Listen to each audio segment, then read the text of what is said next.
The message arrived on a Tuesday. Jinha stood at the window of Earth Defense Headquarters, watching the sunset paint the sky orange and red.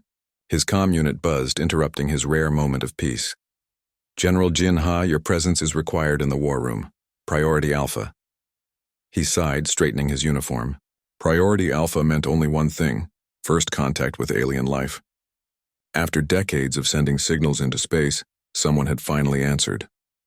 "On my way," he replied. The war room buzzed with activity when Jinha entered. Screens covered the walls, showing star maps and data streams. In the center of the room, a large round table glowed with holographic projections. Around it stood Earth's leadership, the people who would decide humanity's first response to alien contact.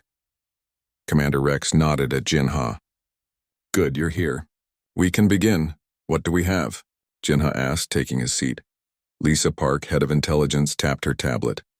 17 minutes ago, every communication system on Earth received the same transmission. It bypassed all security protocols. Whatever sent this has technology far beyond ours. "Show me," Jinha said. The lights dimmed. A hologram appeared above the table. A tall, thin figure with blue-gray skin and 6 eyes arranged in a perfect hexagon. When it spoke, its mouth didn't move. Instead, the words appeared in everyone's mind, somehow translated into perfect Earth standard. "Humans of Sol 3. I am High Counselor Vex of the Galactic Hegemony. Your world has been monitored since your first radio transmissions. Your species has now reached a decision point.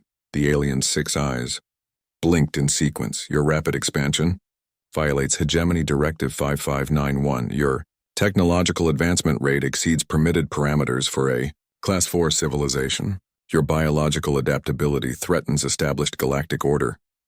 Jinha exchanged glances with Harin, Earth's chief diplomat. Her face remained calm, but her knuckles had turned white as she gripped the edge of the table. The alien continued. "You have 30 solar cycles to dismantle all extrasolar colonies and surrender all faster-than-light technology.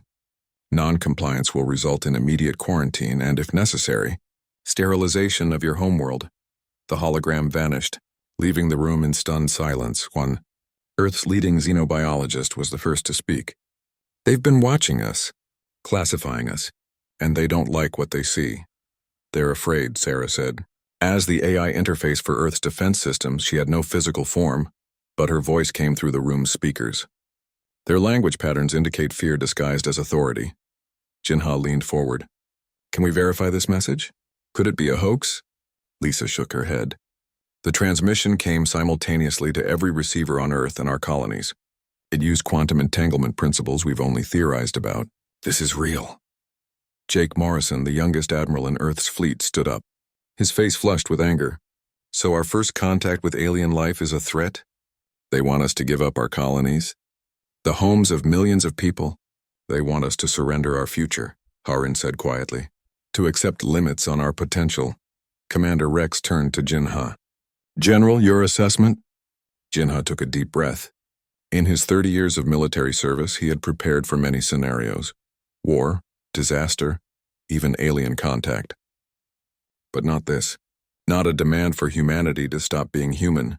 "They've made a critical error," he said finally. "They've studied our technology, our biology, our expansion patterns. But they don't understand who we are." He stood up, looking at each person around the table. "Humanity didn't get this far by surrendering when faced with a challenge. We didn't survive ice ages, plagues, and our own self-destructive tendencies by backing down from threats." "What are you suggesting?" Harin asked. "I'm suggesting we show them exactly who they're dealing with." Jinha turned to Sarah. "Can you trace the origin of the transmission?" "Already done," the AI replied. "It came from a vessel at the edge of our solar system. Based on energy readings, it's part of a much larger fleet holding position just beyond Pluto's orbit." Jinha nodded. "So they're already here, waiting for our surrender." "We're outmatched," Lisa warned. "Their technology is centuries ahead of ours." "Maybe," Jinha agreed. "But humanity has a long history of beating the odds." He walked to the main display and brought up images of Earth's defenses: the orbital platforms, the colony ships, the newly developed faster-than-light drives that had allowed humans to establish their first extrasolar colonies. "We've spent the last century preparing for this moment without even knowing it," he said. Every challenge we've overcome, every technology we've developed, it's all led to this decision point. What exactly are you proposing? Commander Rex asked. Jinha's eyes hardened. I propose we send them our answer. Not with fear, not with surrender, but with a clear message that humanity will not be contained. Harin stood up. As Earth's diplomat, I should remind everyone that peaceful resolution would mean giving up everything we've built. Jinha interrupted. Everything we could become. I agree with the general, Jake said. If we show weakness now, we'll never be seen as equals. Quan cleared his throat. From a scientific perspective, their demand is illogical. They call us adaptable like it's a flaw, but that's precisely what makes humanity valuable. We solve problems in ways other species might never consider. Sarah's voice came through again. I've analyzed their message against historical human conflicts. This follows the pattern of a stronger power attempting to prevent a rising one from challenging their dominance. Jinha looked around the table. We need to decide. Do we surrender our future or do we stand our ground? One by one they gave their answers. Stand, said Commander Rex. Stand, said Jake Morrison. Stand, said Lisa Park. Quan hesitated, then nodded. Stand. All eyes turned to Harin. As chief diplomat, her voice carried special weight. She closed her eyes briefly. My job is to find peaceful solutions. But peace at the cost of humanity's potential is no peace at all. I say we stand. Then it's decided, Jinha said. Sarah, prepare a global broadcast. And get me a direct channel back to that alien ship. What will you tell them? Harin asked. Jinha's face was grim but determined. The truth. That they've threatened the wrong species. As the others prepared Earth's defenses, Jinha drafted humanity's response. Not a plea for mercy, not a negotiation, but a proclamation that would echo across the stars. A declaration that humanity would forge its own path among the stars, regardless of who tried to stop them. The Galactic Council had sent Earth a threat. Earth would reply with a proclamation of battle, and the galaxy would never be the same. 3 days passed in a blur of activity. Jinha barely slept. Earth's military forces moved into high alert. Colony ships received encrypted warnings. Scientists worked around the clock to understand the alien technology that had delivered the threat. On the morning of the 4th day, Jinha stood before a global broadcast system in the war room. Cameras would send his image to every corner of human civilization, from the crowded cities of Earth to the farthest mining outpost on Europa. Are you sure about this? Harin asked quietly. She stood beside him, her diplomatic training evident in her calm expression despite the tension in her shoulders. Jinha nodded. The Council needs to understand that humans don't respond well to threats. Commander Rex approached, checking his tablet. All systems are ready, General. Earth's defense grid is at full power.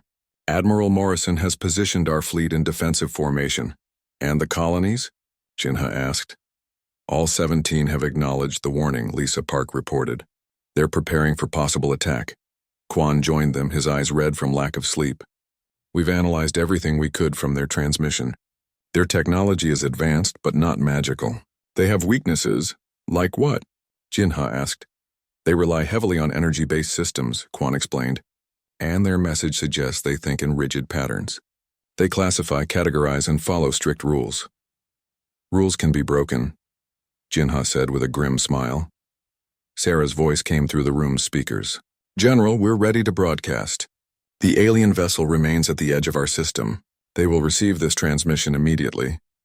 Jinha straightened his uniform and faced the camera. Harin gave him an encouraging nod.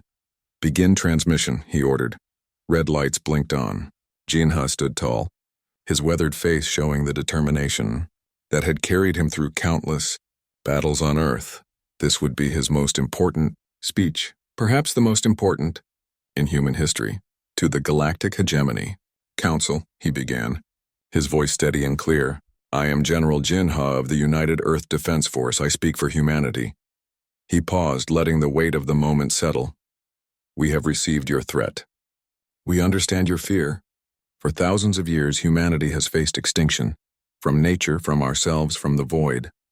Each time we emerged stronger. We did not evolve to surrender.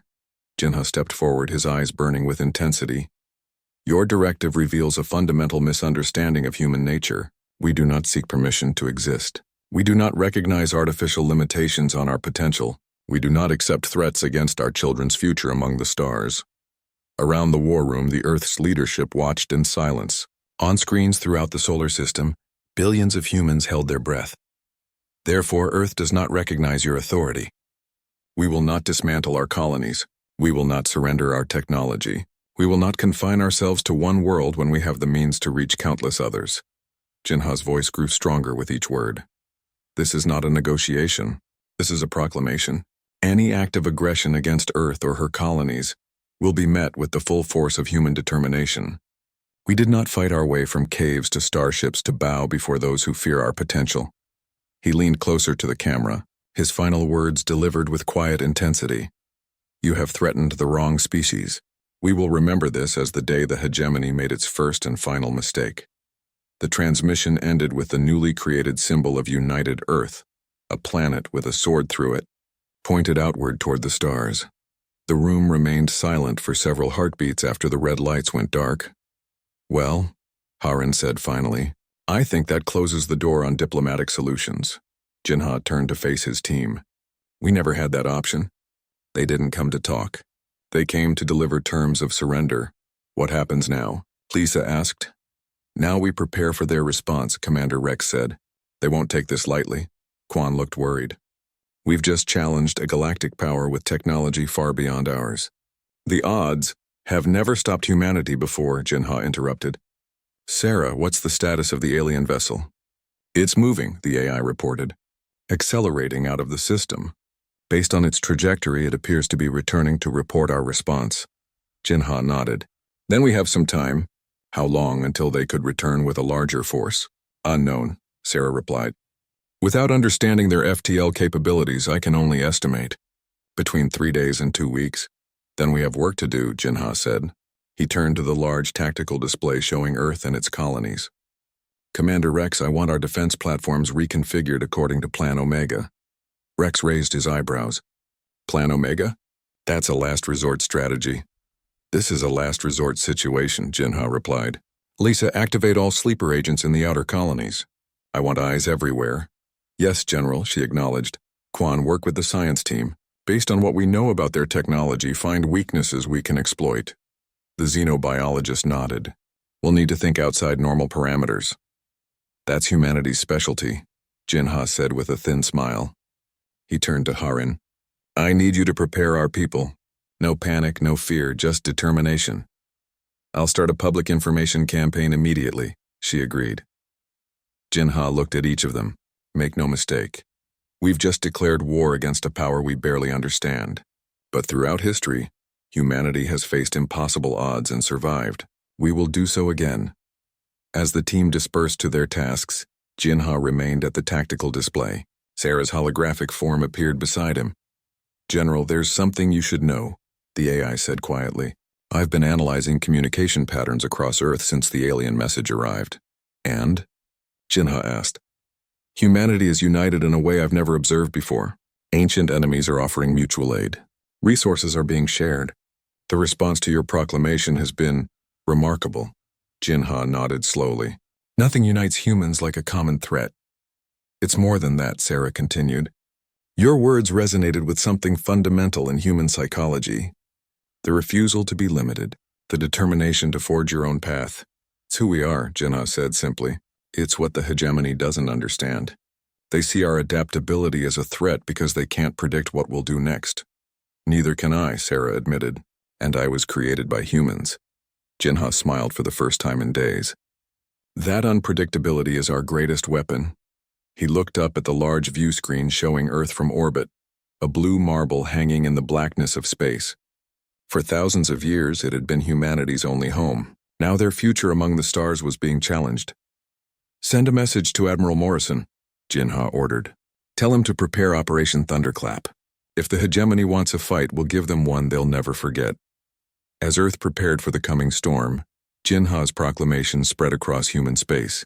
In colonies and outposts on ships and stations, humans stood ready, not just to defend their existence, but to prove that humanity would never accept chains on its potential. The battle for humanity's future had begun. 8 days after Jinha's proclamation, they came. The first sign was a series of energy flashes at the edge of the solar system. Sarah detected them immediately. General, multiple hyperspace ruptures detected beyond Neptune's orbit, the AI reported. Large vessels emerging. Count is increasing rapidly. Jinha stood in the command center of the EDF Indomitable, Earth's newest and largest warship. Through the main view screen he watched as hundreds of alien vessels appeared against the blackness of space, their hulls gleaming with an odd purple-blue metal unknown to human science. "How many?" he asked, his voice steady despite the knot in his stomach. 417 vessels detected so far, Sarah replied. More appearing. Their formation suggests a standard attack pattern. Harin stood beside Jinha, now serving as his diplomatic officer. Her usual elegant attire had been replaced by a military uniform. "They've bypassed our outer colonies," she noted. "They're making a statement, cut off the head and the body dies." Jinha nodded. "A logical strategy. But logic isn't everything." He opened a channel to Earth Defense Command. "This is General Jinha. The Hegemony fleet has arrived. Initiate Defense Protocol Alpha." Commander Rex's voice came through clearly. "Acknowledged, General. Earth's defense grid is active. Civilian populations are moving to shelters." Jinha turned to his bridge crew. "Battle stations. Prepare for combat operations." Alarms sounded throughout the massive ship as crew members rushed to their positions. The Indomitable had never been tested in actual combat. None of Earth's ships had. Until 8 days ago, humans had never faced an alien threat. "Incoming transmission from the lead Hegemony vessel," Sarah announced. "Put it through," Jinha ordered. The main screen changed to show an alien face, the same six-eyed being who had delivered the original threat. High Counselor Vex looked even more imposing now, surrounded by what appeared to be a command center filled with other aliens. "Humans of Sol 3, the alien said, its thoughts translating directly into words everyone could understand. "Your response was unexpected. The Council has determined that your species represents a greater threat than initially assessed. You will be reclassified as a Class 1 extinction risk." Jinha stepped forward. "We have a name. We are humanity, and we don't accept your classifications." The alien's 6 eyes blinked in sequence. "Your defiance is noted but irrelevant. Your primitive vessels cannot stand against hegemony technology. Surrender now and we will allow a small population to remain on your homeworld under supervision." Jinha smiled thinly. "You still don't understand us. Let me make it clearer. We will not surrender. Not today. Not ever." He cut the transmission with a sharp gesture. "They're moving into attack formation," Sarah reported. "Energy readings suggest they're charging weapons." Jinha opened a channel to all Earth forces. "This is General Jinha. The enemy has made their intentions clear. Today we fight not just for Earth, but for humanity's right to determine its own destiny." He paused, watching as the alien fleet moved deeper into the solar system, their formation perfect and predictable. "The hegemony believes we will surrender when faced with superior numbers. They believe we lack the resolve to stand against the established order of the galaxy." Jinha's voice hardened. "They are about to learn what happens when you corner a species that clawed its way to sentience on a death world. Execute Operation Thunderclap for Earth and all her children." Throughout the solar system, humanity's defenders moved into action. The alien fleet advanced in perfect formation toward Earth. Their sensors showed the human defenses, a small fleet of warships, orbital platforms around the planet, and primitive missile systems, nothing that could threaten their superior technology. What they didn't detect was Admiral Morrison's strike group hiding in the shadow of Jupiter's largest moon. "All ships, power to minimum," Morrison ordered from his flagship. "Wait for the signal." His fleet of 30 ships, smaller and faster than the Indomitable, remained hidden, their new stealth systems making them nearly invisible to conventional sensors. Quan's voice came through Jinha's comm. "General, I've analyzed their weapon signatures from long-range scans. They're using primarily energy-based systems consistent with what we predicted. And that's their weakness," Jinha replied. "They expect us to fight according to their rules of engagement." The Hegemony fleet continued its advance, now passing the orbit of Mars. Their formation remained unchanged, a perfect arrowhead designed to focus firepower on key targets. "They're so orderly," Harin observed. "No variation in their approach." Jinha nodded. "They've had peace too long. They've forgotten how to innovate in combat." Lisa Park's intelligence team had intercepted enough hegemony communications to confirm this theory. The aliens fought wars by committee, with strategies approved by councils and subcommittees. Time to show them how humans fight, Jinha said. Sarah, signal Admiral Morrison. Operation Thunderclap is go. Deep in the shadow of Jupiter's moon, Morrison received the signal. All ships, power up! Execute jump sequence on my mark. Mark. What happened next shocked the hegemony fleet. Morrison's ships didn't use conventional engines to move. They used a technology the aliens had never encountered. Quantum displacement drives that allowed Earth ships to appear virtually anywhere in space without warning. One moment, the hegemony's rear guard was secure. The next 30 human vessels materialized behind them. Fire all kinetic weapons, Morrison ordered. The human ships unleashed their primary weapons, not energy beams or plasma, but simple tungsten rods accelerated to near relativistic speeds. The aliens' energy shields, designed to disperse directed energy weapons, did nothing against the sheer physical force. 27 hegemony ships shattered instantly. What is this? High Counselor Vex demanded as alarms blared on his command ship. How did they appear behind our formation? His tactical officer struggled to explain. Unknown technology, Counselor. They're using primitive kinetic weapons, but the velocity— Destroy them, Vex ordered. The hegemony fleet broke its perfect formation, ships turning to engage the unexpected threat. Jinha had counted on this. Now, Sarah, he ordered. Across the solar system, automated defense platforms that had been dormant suddenly activated. The hegemony had detected some of them but dismissed them as simple early warning systems. They weren't. Each platform released thousands of microdrones, another technology the hegemony had never encountered. Too small to target effectively, each drone carried a payload designed by Quan's team. A synthetic virus that attacked the alien ship's computational systems. Infection rate at 60% and climbing. Quan reported from his science vessel. Their ships are losing coordination. Haran studied the tactical display. They're trying to adapt their shields to stop the drones. Clever, but too late. Jinha nodded. Execute Phase 3. The main Earth fleet, which had been holding position near Earth's orbit, suddenly accelerated. But instead of engaging directly, they performed a maneuver that defied conventional space tactics. They deliberately scattered, each ship becoming an independent fighting unit. The hegemony commanders, used to fighting in rigid formations, couldn't track hundreds of targets moving in seemingly random patterns. Earth ships darted between their larger vessels, targeting propulsion systems and weapons arrays with surgical precision. This is chaos, Vex shouted as his tactical display showed his fleet's formation completely broken. How are they coordinating these attacks? The answer was simple. They weren't. Each human captain had been given a simple objective: survive and damage the enemy, but complete freedom to achieve it however they saw fit. It was humanity's greatest strength on display. Not technology, not numbers, but adaptability, creativity, and the fierce determination to survive against all odds. As the battle raged across the solar system, Jinha watched from the Indomitable's bridge. The cost was high. Dozens of human ships destroyed, thousands of lives lost. But the hegemony was paying a far higher price for their arrogance. They're sending a distress signal, Lisa Park reported.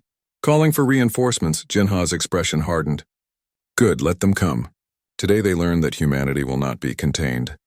The battle for Earth's future had begun, and humanity was showing the galaxy exactly why they should never have been threatened. The space around Earth burned. Jinha gripped the command rail as the Indomitable shook violently. A hegemony cruiser had scored a direct hit on their port shields. Damage report, he called out. Port shields at 40%, a young officer replied. Hull integrity holding. Jinha studied the tactical display. The battle had raged for 6 hours now. What had begun as a perfect hegemony formation had dissolved into chaos, exactly as he had planned. General, Admiral Morrison reports his strike group has disabled another 20 enemy vessels, Haran reported from her station. Jinha nodded. And our losses? Her face tightened. 8 ships destroyed. 12 heavily damaged, each loss cut deep. These weren't just numbers. They were people Jinha had trained, had shared meals with, had promised to bring home safely. They're adapting to our tactics, Sarah warned. Hegemony vessels are beginning to coordinate their defensive measures against our drones. Then we adapt faster, Jinha replied. He opened a channel to Quan's science vessel. Doctor, we need a new approach. The virus is becoming less effective. Quan's face appeared on a small screen, his lab visible behind him. We anticipated this. Uploading new attack patterns now. But General, we can't keep this up indefinitely. Their technology is still superior. We don't need to win forever, Jinha said. We just need to win today. He turned to Harin. Status of the civilian evacuation? Proceeding as planned, she replied. Underground shelters are at 80% capacity. The lunar colonies report all civilians secured. Jinha nodded. Whatever happened today, humanity would survive. That was the core of Operation Thunderclap. Not just to fight the hegemony, but to ensure Earth's people would endure even if the worst happened. The ship rocked again as another blast hit their shields. They're targeting our command ships now, Sarah reported. The hegemony flagship is moving to engage us directly. Jinha smiled grimly. Good, they're finally learning. Lieutenant, bring us about. Let's show them what the Indomitable can do. The massive Earth vessel turned to face the approaching hegemony flagship, a colossal structure 3 times their size, its purple-blue hull gleaming with energy weapons. All power to forward shields, Jinha ordered. Prepare main kinetic drivers. The crew worked with practiced efficiency, despite never having faced actual combat before this day. Years of drills and simulations were paying off. Incoming transmission from the hegemony flagship, Sarah announced. Put it through, Jinha said. High Counselor Vex appeared on screen again. The alien's perfect composure had cracked. 2 of its 6 eyes twitched rapidly. This resistance is futile, Vex said, but the confidence in its mental voice had diminished. You cannot hope to defeat the full might of the hegemony. Jinha leaned forward. Yet here we are fighting you to a standstill with technology you dismissed as primitive. You use tactics no civilized species would employ, Vex accused. Your ships move without coordination. Your attacks follow no logical pattern. That's because we're not fighting to impress a committee, Jinha replied. We're fighting to survive. There's a difference. He cut the transmission and turned to his weapons officer. Target their main propulsion systems. Fire when ready. The Indomitable shuddered as its main weapons discharged. Massive tungsten rods accelerated to incredible speeds. They struck the hegemony flagship with devastating force, tearing through shields designed to stop energy weapons. Direct hit, the weapons officer called out. Enemy propulsion systems damaged, Jinha nodded. Now target their weapons arrays. Keep firing.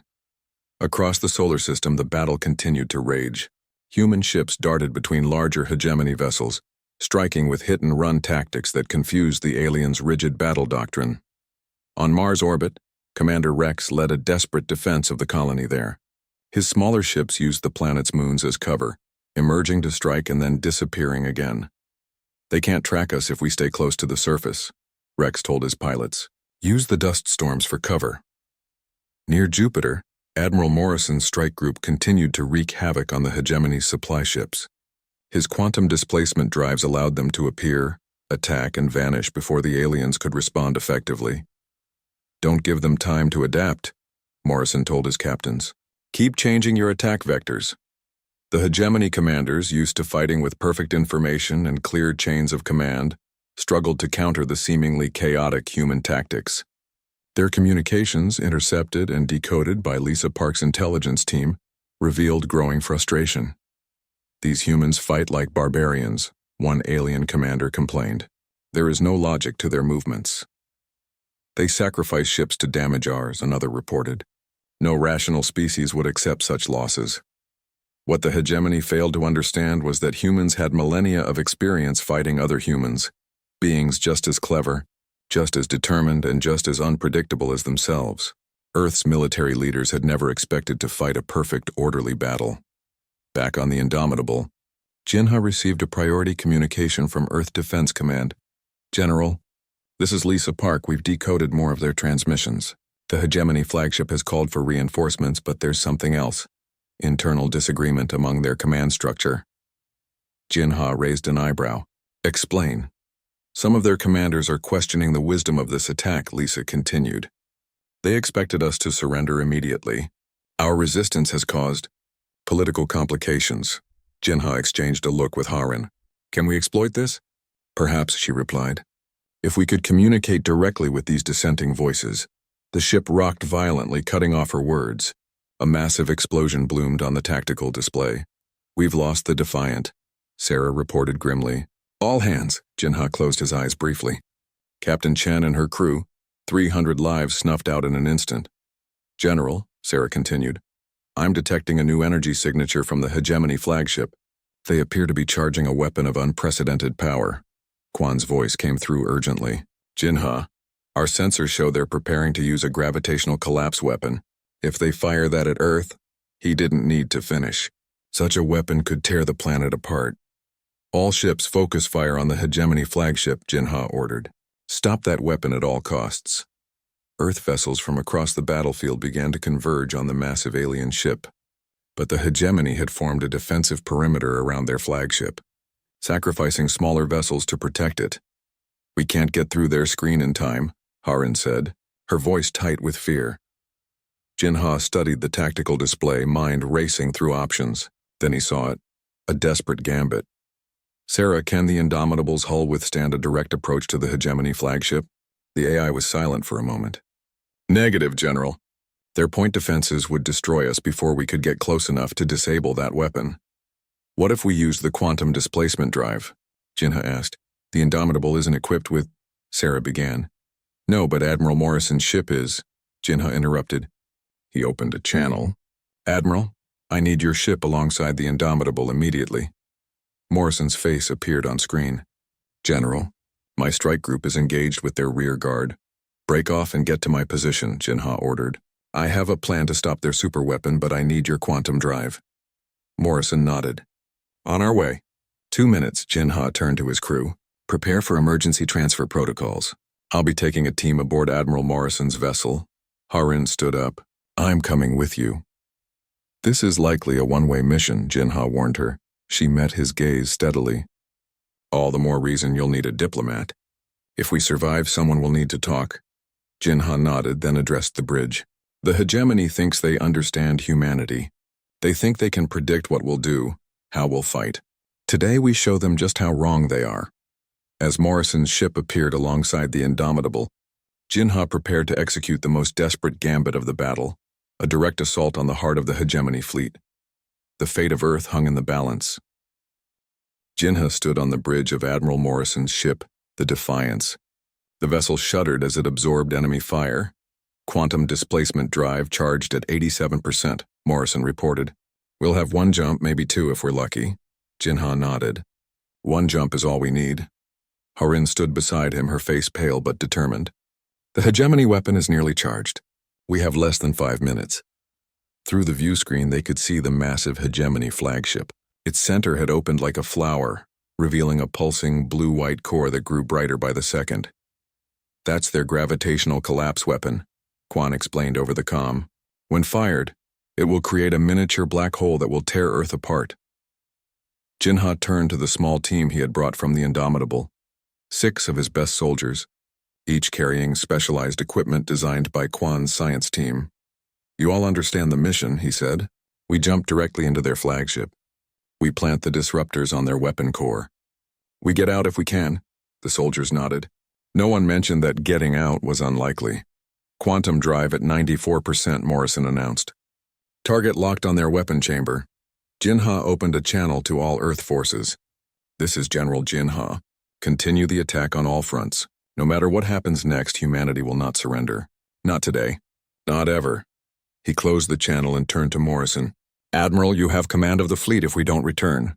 Morrison clasped his arm. Good hunting, General. Drive at 100%, Sarah reported. Ready to jump. Jinha took a deep breath. Execute. The universe seemed to fold around them. For a heartbeat, everything went black. Then with a violent lurch, the Defiance appeared inside the Hegemony flagship, directly adjacent to the pulsing weapon core. Alarms blared throughout the alien vessel. The Hegemony had never considered that an enemy might appear inside their shields, inside their very ship. Move, Jinha ordered. His team rushed from the airlock, magnetic boots clamping to the alien deck. The Hegemony crew, tall six-eyed beings, froze in shock at the human intruders. Plant the disruptors, Jinha commanded. 15 seconds and counting. The soldiers moved with practiced efficiency, attaching small devices to key points around the weapon core. Each disruptor was designed to interfere with the gravitational field the weapon was generating. Hegemony security forces recovered from their surprise and began firing energy weapons. One of Jinha's soldiers fell, then another. 10 seconds, Jinha called, firing his own weapon to provide cover. Harin worked alongside him, placing a disruptor on what appeared to be a control console. Done. Everyone back to the ship, Jinha ordered. As they retreated, a massive figure blocked their path, High Counselor Vex flanked by guards. The alien's 6 eyes fixed on Jinha with cold fury. You dare, Vex's mental voice boomed in their heads. You invade our flagship? This proves your species is too dangerous to exist. Jinha raised his weapon. We're leaving. Stand aside. You will die here, Vex declared. And then your world will... The alien's words cut off as the disruptors activated. The weapon core pulsed erratically, energy patterns shifting from blue-white to angry red. Alarms blared louder. Even the hegemony guards looked afraid now. What have you done? Vex demanded. Change the rules, Jinha replied. He turned to his team. Back to the ship, now! They fought their way back to the Defiance, losing 2 more soldiers in the process. As they sealed the airlock, the entire hegemony flagship began to shake violently. The weapon is collapsing in on itself, Sarah reported. We have approximately 40 seconds before it creates a localized gravity well. Can we jump out? Jinha asked Morrison. The Admiral shook his head. Drive needs 2 minutes to recharge. Jinha's mind raced. Conventional engines? Not fast enough to escape the gravity well, Morrison replied grimly. Harin looked at Jinha. So this is it. Before Jinha could respond, a new voice came over the comm system. Quan. General, we've modified a tractor beam to lock onto your quantum signature. Stand by for emergency extraction. Jinha had no idea what that meant, but at this point, any hope was better than none. Standing by, he replied. The hegemony flagship's internal structure was beginning to warp around them. Through the view screen, they could see hegemony crew members fleeing in escape pods. Extraction in 5 seconds, Quan announced. 4, 3, 2, 1. The universe twisted again. This time the sensation was even more violent. Jinha felt like his body was being pulled in 1,000 directions at once. Then, suddenly, they were elsewhere, floating near Earth, the Indomitable's massive form beside them. It worked. Quan's excited voice came through. The quantum entanglement tractor beam worked. Jinha looked at the tactical display. Where the hegemony flagship had been, a small swirling vortex now existed, a miniature black hole created by their own weapon, consuming the ship that had carried it. Status of the hegemony fleet? Jinha asked. In disarray, Sarah reported. With their flagship destroyed and their command structure broken, they're falling back. Many vessels are already jumping out of the system. Jinha exchanged looks with Harin and Morrison. None of them had expected to survive, let alone win. Open a channel to all remaining hegemony ships, Jinha ordered. When the channel was ready, he spoke clearly and firmly. This is General Jinha of Earth. Your flagship is destroyed. Your weapon has failed. You came to our home and threatened our existence. We responded as any species would. We fought for our survival. He paused, letting his words sink in. You can continue this battle if you wish.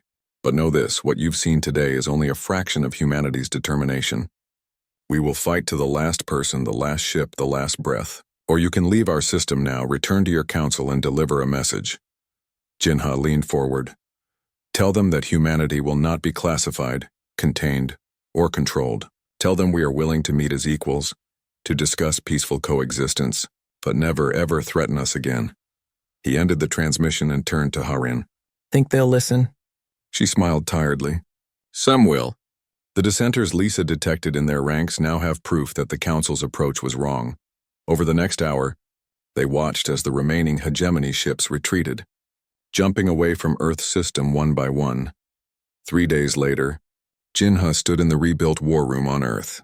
The battle had been won, but at a heavy cost. 37 ships destroyed, thousands of lives lost. Yet humanity had survived, and more than that, they had earned something precious. Incoming transmission, Sarah announced. Origin is the Galactic Hegemony Central World. Jinha nodded to Harin. As Earth's diplomat, this was her moment. The screen activated to show not High Counselor Vex, but a different six-eyed being. "I am Senior Counselor Mex of the Galactic Hegemony," the alien began. "Recent events have caused us to reconsider our approach to your species." Harin stepped forward. "We are listening, Counselor." "The being who threatened your world acted without full council approval," Mex continued. "The faction that supported immediate action against Earth has been removed from power." Jinha and Harin exchanged glances. Politics, it seemed, was universal. "We propose a meeting," Mex said. "Not to dictate terms, but to discuss a new relationship between humanity and the wider galactic community." Harin nodded. "We would welcome such a meeting as equals." "As equals," Mex agreed, the concept clearly new and uncomfortable. "Your species has demonstrated qualities we had not anticipated." After the transmission ended, Jinha looked out at the stars visible through the war room's window. "So we've earned a seat at the table," he said quietly. "More than that," Harin replied. "We've changed the nature of the table itself." Quan joined them, his eyes bright with excitement. "The technology we developed for this battle, the quantum drives, the adaptive viruses, they're just the beginning. Imagine what we can create now that we have access to the wider galaxy." Jinha nodded. The hegemony had sent Earth a threat, expecting submission. Earth had replied with a proclamation of battle. And in doing so, humanity had not just secured its place among the stars, it had redefined what was possible for all species. "To the impossible," Jinha said, raising an imaginary glass in a toast as a new era began. Humanity's future among the stars was no longer in question. It was just beginning.